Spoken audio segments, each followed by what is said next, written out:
यो चाहिँ चाइनिज इँटा लोड हुँदैछ। यो चाहिँ नारायणघाटको लागि हो। नारायणघाट 10,000 इँटा लोड हुँदैछ।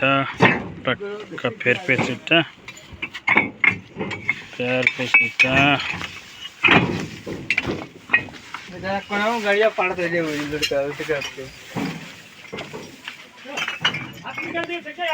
ल ल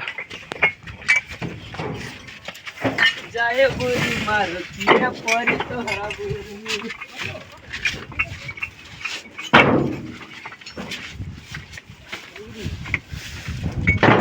बटुले त्यहाँबाट गएर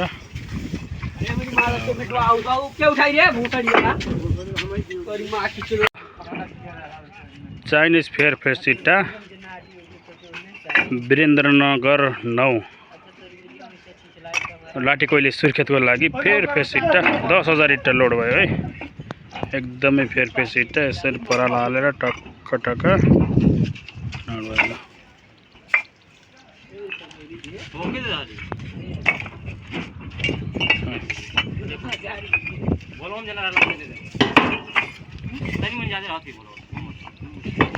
यो चाहिँ नारायणघाट, यो चाहिँ सुर्खेतको लागि ल।